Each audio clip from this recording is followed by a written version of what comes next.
Hello, I'm Thomas Finney. I'm an analyst here with Osprey Flight Solutions, and I'm here to take you through this week's update.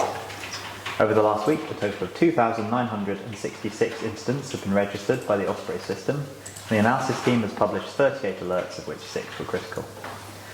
The situation in Ethiopia continues to be a major cause for concern amid further warnings that rebel forces may advance further towards the capital. Most recently, on the 16th of November, the UK revised its NOTAM for FIR Addis Ababa, effectively expanding their overflight warning to cover the entirety of the airspace over Ethiopia at all altitudes. Similarly, on the 15th of November, Germany issued another advisory for northern Ethiopian airspace amid heightened military activity and the use of dedicated anti-aviation weaponry.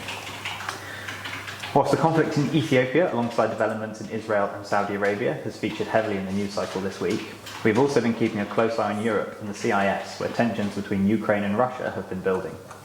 In recent months, the Russian central and southern military districts have participated in exercises involving dozens of battalion-sized tactical groups, including electronic warfare units and air defence batteries for counter-drone training. However, as you can see from this Explore chart, the amount of military activity on both sides of the border is actually consistent with levels previously recorded in 2019 and 2020. This week has seen the return of armed clashes along the border with Armenia and Azerbaijan, where mortar, artillery and anti-tank guided missile fire has caused casualties on both sides.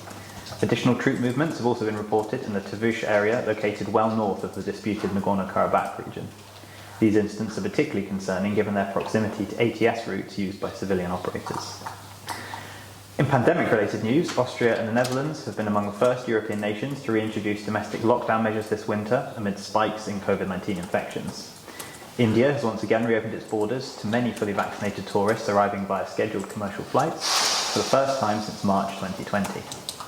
And in East Asia, China's zero-tolerance policy towards COVID-19 infection has continued to cause significant disruption to aviation operations due to the recent introduction of strict curbs and advice limiting travel to and from the capital, Beijing. Meanwhile, in Hong Kong, the chief executive has announced that 130 pilots working for the territory's flag carrier, Cathay Pacific, have been placed into mandatory 21-day quarantine after 3 of their colleagues tested positive for COVID-19. Unsurprisingly, the move is expected to cause significant disruption over the coming weeks, particularly to the airline's cargo operations. And in other news, customs officers at Morocco's Marrakesh Menara airport have thwarted an attempt to smuggle 12 live falcons into the country from Qatar via private aircraft. The birds, which were hidden amongst luggage of 2 tourists, have happily since been transferred into specialist care. And that's it for this week. Thanks for watching, and make sure to tune in our next video for all the latest aviation-related updates.